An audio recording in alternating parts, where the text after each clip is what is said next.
match. It is, and you can clearly see how Rodrigo Ribeyro is a good 5, 6, 7 kilograms bigger at this point after rehydrating. I think the secret weapon that Rustam have in this corner is Greg Jackson, one of the best trainers out there, puts together some fantastic game plans for his guys to execute. Yeah, he's been training there with Greg Jackson in the US. And that will really put him in a very, very good position as they just stand and check each other out.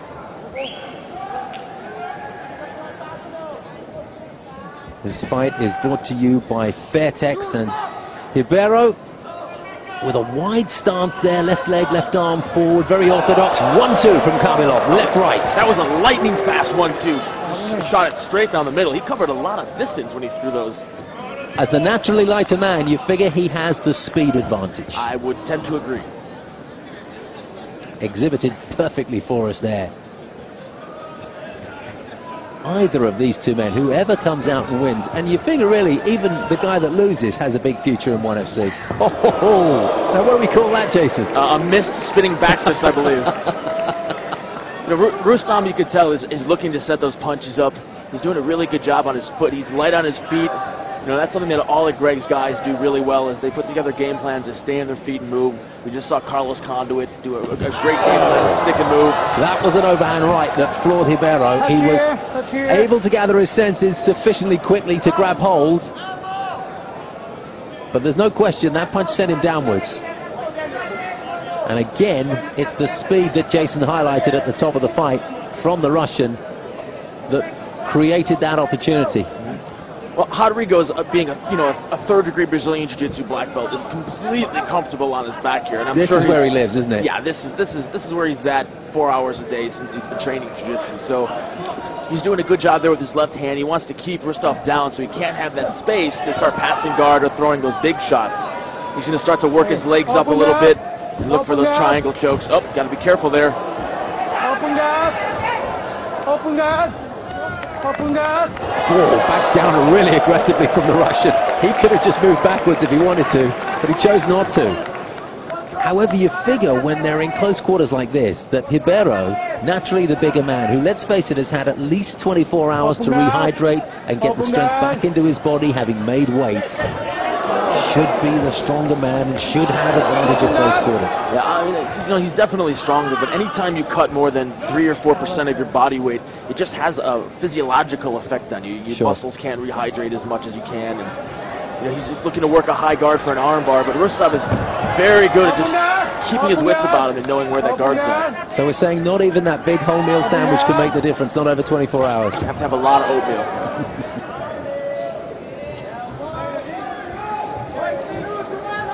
Little right hands there from Ribeyro as Habilov created some space between the two of them as they're down on the mat.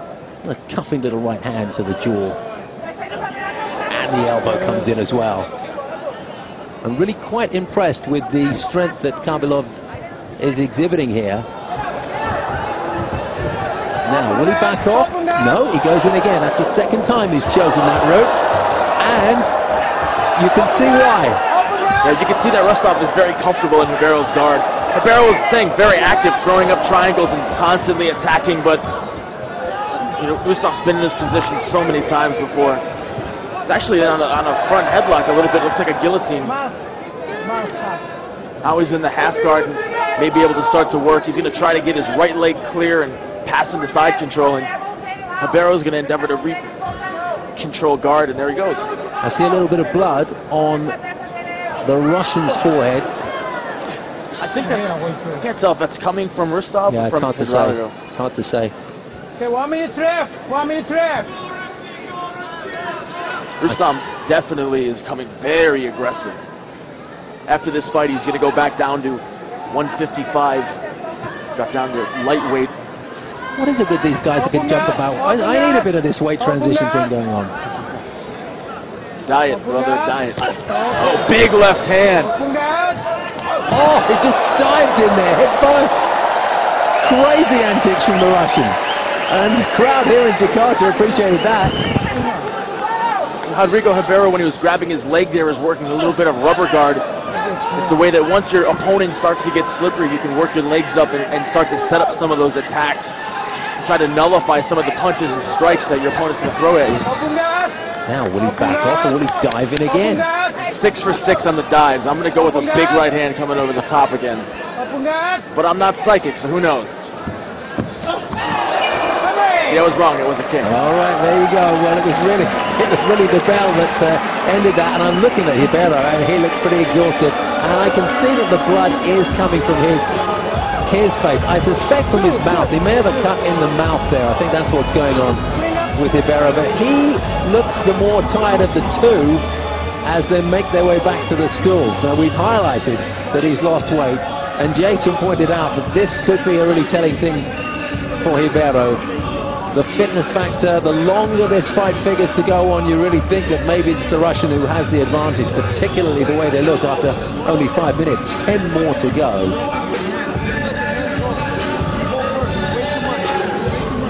Some good action in that round. There's a beautiful 1-2 combination that landed right on the chin.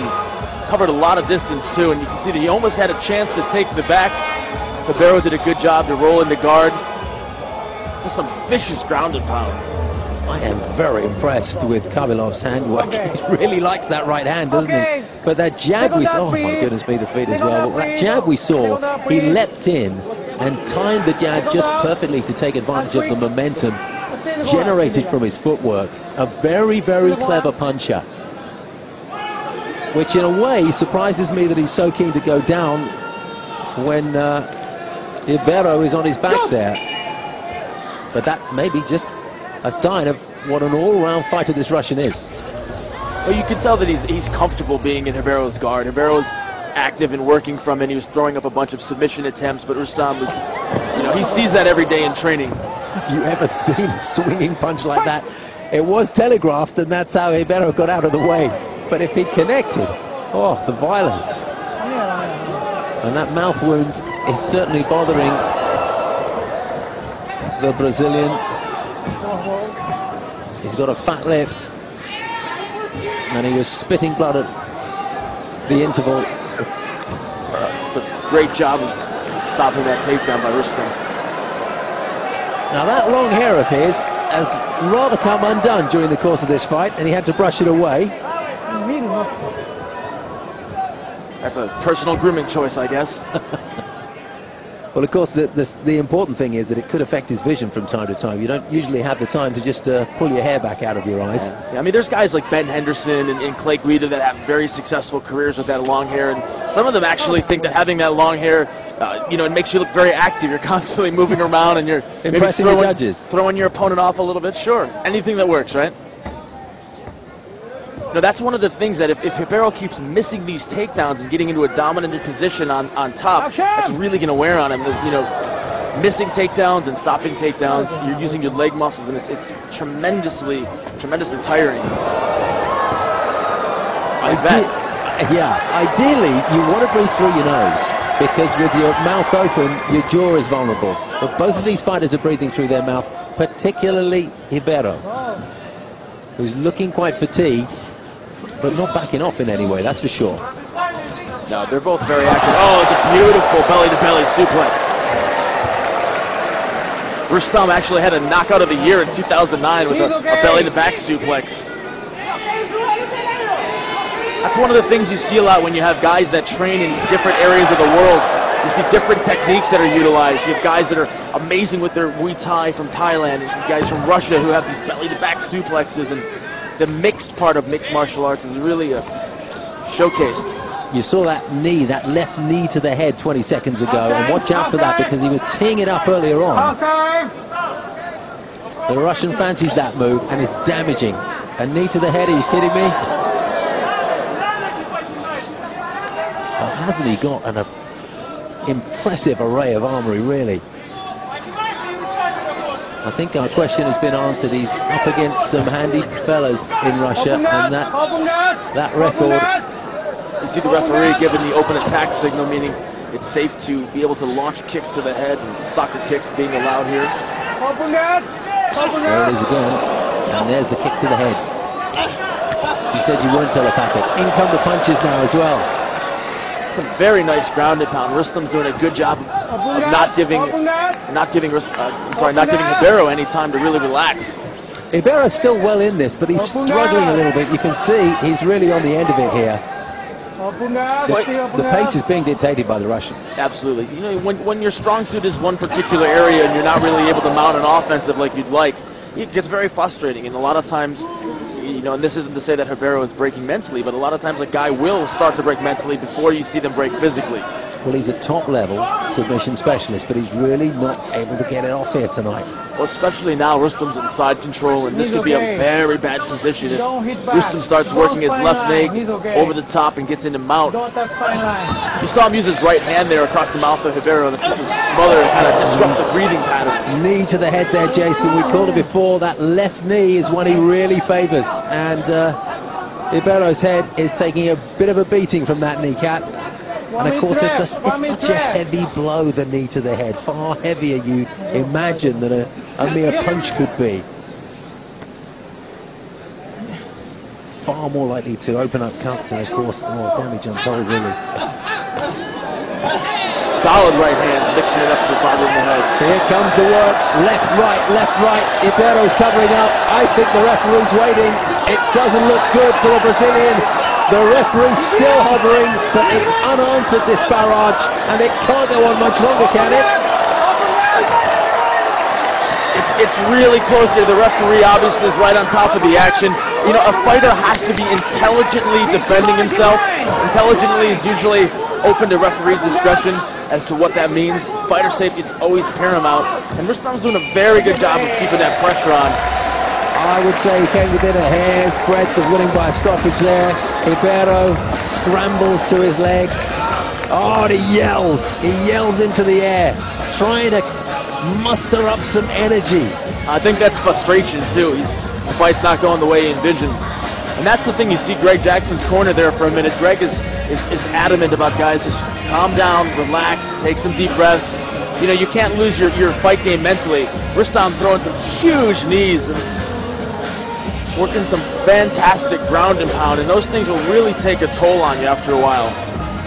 One of the most impressive performances of the night so far, I'd say, from the Russian. He still has one round to close out. We've seen 2 5-minute rounds. There's one more to come. And of course, everything could be tipped 180 degrees. But as things stand, the Russian is in good shape.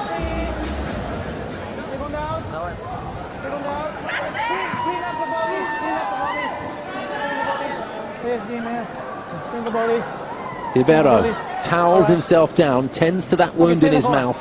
His hair almost entirely disheveled now. Shows us the bicep look. He was looking at the big screen as he did that. I've still got something to give you, is what he's saying. There has to be a sense of urgency now from Rodrigo in his corner. I mean, he knows that up until this point in the fight, he hasn't won. So, you know, there needs to be something different that happens. The right kick to the lower left leg. And Rustam doing a good job of cutting off the cage. And those little telltale signs like staying. Ribeyro did extremely well to back off out of distance, such that both of those punches missed and made him stumble. And I wonder if Ribeyro can take something from that. I don't think so. I think that, you know, he was out of front guillotine for a second. You saw him jump guard, thinking that may have been his best chance to close the fight. But, you know, sweat's such a crazy factor, and a lot of guys don't think about how that affects your technical aspect. And, you know, you lose probably 60% of the grip on your opponent once you have the sweat and the natural oil of your body starts to secrete. Especially in the third round here, because they've been sweating for 10 minutes and they've been doused by water twice. So, yeah, slippery little customers these fighters can be, and not so little either. Right hand to the side of the body. Point scoring, and no doubt painful. The body shots add up. They're not like that big, beautiful knockout you see, but you get 6 or 7 shots to the body or 7 or 8 kicks to the legs. You start taking out someone's breathing, their rhythm. It's a good way to stay active, too. The judges see that.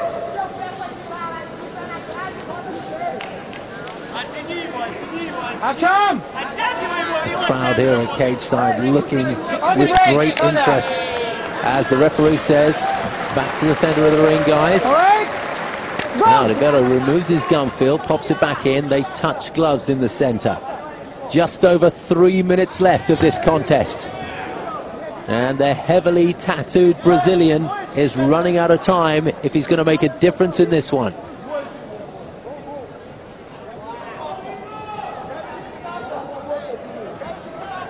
Overhand right from the Brazilian. Beg your pardon, from the Russian. And now. That's the guillotine. I don't know if it's... See, it slips out. That's sweat again. Which is what you were talking about. Yep. It's a big factor. You know, a lot of times the guillotines, chokes, it feels like they're deep. You hold on to them for too long. Your arms start to tense up. You get frustrated when you're not getting it and you feel like you have it pretty close. And that must be frustrating for the Brazilian because it looked like he was in a position where he's comfortable there, but he just slipped out. Well, there's no doubt that he wants to look for the submission. And at this point, he's got 2 minutes left. It might be time to start looking at throwing up some Hail Marys, triangle, an arm bar. You know, put your feet on the hips, sit away, look for a sweep, because being on your back, even though you're being active, there's really no discernible damage being done. There haven't been any extremely near submissions or anything of that nature. For those of you not familiar with American football, the Hail Mary that Jason refers to is kind of an all or nothing. High risk, but if it works, at least it's paid off. That's right. High risk, high reward. Not holding too much. Action. That's the American motto. High risk, high reward, I think. Pretty sure that's on my passport. Can't just get purchased there, can he, the Brazilian? The slipperiness that Jason's referred to really is a factor in this one here, deep into the third round. You see what Rodrigo's doing there is he's using his left arm to try to trap Rustam's right arm and work his feet up so that he can swivel his hips and look for an arm bar, but that's the problem when there's a ton of sweat. It's easy for Rustam to just come out the back door there, Rustam like that, just pulls out. Very difficult to hang on to an opponent. And then unfortunately you have gravity working against you because Rustam's punch is coming straight down at your noggin. I'm looking at the evolved corner and Chatri Sidyok-Tong and Elisa there. They're looking kind of resigned that there's not much left in it for Ribeiro. He's put on a good show, there's no question about it. He's given it his all, but I think he's just come up against a man who has more in his toolbox. Beautiful hips. Rustam did a great job of stuffing that takedown. That was probably the deepest we saw Rodrigo in on a takedown and had good drive through it. We're right back to square one. 30 seconds. Final 30 seconds of this contest. And that Hail Mary is desperately needed now from the Brazilian. Habilov has been very impressive. And for me at least, is a fairly firm winner here. This one will go to the judges though unless something very unexpected happens in the next 8 seconds. And this is also impressive when you think of the fact that Rustam really is a lightweight, and on the other side of the fence, Rodrigo's really a middleweight. And out of his country for the first time, greatly experienced in Russia, but as an international fighter, this is new territory for him, and he's done himself proud regardless of the decision here. Ribeiro on his knees, and I fancy that he thinks he's probably lost this one fair and square despite a very strong performance. Two men who gave everything. Ribeiro has a slight graze above his right eye. The marks of a warrior, but a warrior who I think has just come up short. It's not my decision, and it's not Jason's either. 3 guys at ringside will call this one. I mean, the whole fight was really just a Rustam highlight reel. He was throwing some fantastic leather from up top, some big right hands. You know, he felt really comfortable even being in guard. A couple of good soccer kicks. I think he was a little disappointed that he wasn't able to finish the fight, but the takedowns, the aggressiveness, always good. What a range of offense as well from the Russian. Ribeiro applauding the crowd, and he'll be greatly appreciated here in Indonesia, bowing to the crowd, giving great respect. The 2 men are going to meet mid-ring. That's always so good to see. As we watch replays, the 2 of them there are hugging in mid-ring, but the action here that we're seeing, very entertaining 15 minutes. Much of it was on the ground, and the Russian looks in good shape to get the decision. Let's hear it from the officials. Ladies and gentlemen, after 3 rounds, we go to the judges' scorecards for a decision. It's a unanimous decision, with the judges scoring this contest to the red corner, Rustam Tiger Hабилов.